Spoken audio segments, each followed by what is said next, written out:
এইবাৰ সৰ্থেবাৰীত হাত দাঙিলে এগৰাকী লাটমণ্ডলে। লাটমণ্ডল লৱকান্ত নাথে বহুদিনৰে পৰা চলাইছিল ঘোষ খোৱা বেহা।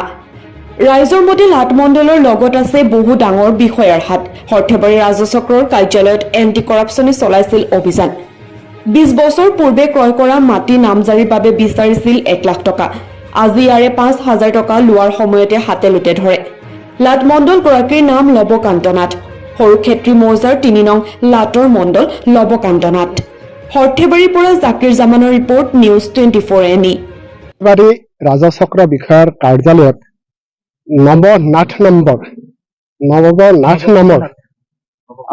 মাজদিয়াৰ লাটমণ্ডলজনক হাতে লোটে ভিজিলেন্সে ধৰাত আমি নথৈ আনন্দিত হৈছো আৰু যিজনে সম্পূৰ্ণ সহযোগ কৰি ধৰাই দিছে তেওঁক আমি কৃতজ্ঞতা জনাইছো।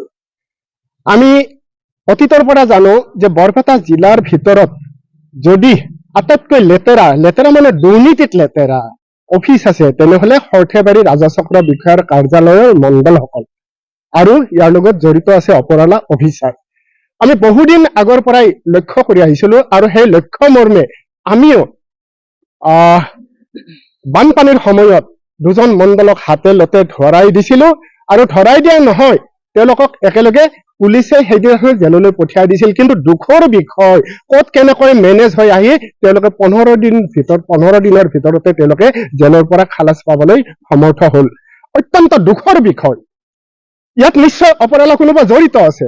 কোনোবা জড়িত নাথাকিলে এইটো মিতিৰালিৰ খেল নহলে, মিতিৰালিৰ দুৰ্নীতি নহলে কেতিয়াও ইমান সময়ৰ কম দিনৰ ভিতৰত কেতিয়াও মণ্ডল ওলাই আহিব নোৱাৰে।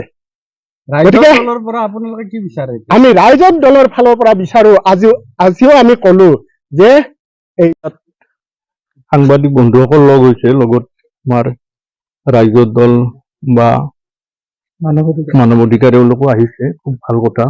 ইয়াত মানে মই এটা সাধাৰণ কথা কৈছো, মই শিক্ষকতা কৰিছো, এতিয়া ৰিটায়াৰ যদিও সাধাৰণ কথা এটা, এওঁলোকে তাৰমানে মাটিৰ দাগ নম্বৰ চাব আহিলে এওঁলোকে নিদিয়ে। তাৰমানে মণ্ডল বিলাক ইমান কৰাপ্টেড হৈ গৈছে আৰু মণ্ডল কৰাপ্টেড হৈছে মানে ওপৰৰ পৰা আহিছে। এইটো তলৰ কৰ্মচাৰী টকা কেতিয়া খায়, যেতিয়া ওপৰৰ বিভাগটো বেয়া হয়, তেতিয়া তাৰমানে গোটেই তাৰমানে গেলি পচি গৈছে। চৰকাৰে তাৰমানে এই সুবিধা দিছে, ক'ত দেখিছে? ক'ৰবাত দেখিছে নেকি? ধৰাৰ পিছত ক'ৰবাত জেল হোৱা দেখিছে? আমি বিভিন্ন কৰাপশ্যন দেখিলো ইয়াত। গতিকে এইটোও মই ভাবো এইটোও তেনেকৈ যাব। গতিকে আপোনালোকে সজাগ হওক, আমিও সজাগ হওঁ। তাৰমানে যাতে এওঁলোকে গ্ৰেপ্তাৰ হৈ যাতে ওলাই যাব নোৱাৰে এই কৰাপ্টেড। আৰু ইমান কৰাপশ্যন অসম চৰকাৰে কেইটা জেলত আছে আপোনালোকে কওকচোন, জানে নেকি কোনোবা জেলত থকা বুলি? মুকাল হয় কিহৰ কাৰণে? তাৰমানে চৰকাৰৰ লগত লেনদেন আছে এইখিনিয়ে। গতিকে কৰাপশ্যনৰ বিৰুদ্ধে সকলোৱে সজাগ হ'ব লাগে, আপোনালোকে সজাগ হওক, তেতিয়াহে তাৰমানে শিক্ষা পাব। আৰু চৰকাৰৰ সহযোগ নাথাকিলে ইমান কৰাপশ্যন হ'ব নোৱাৰে।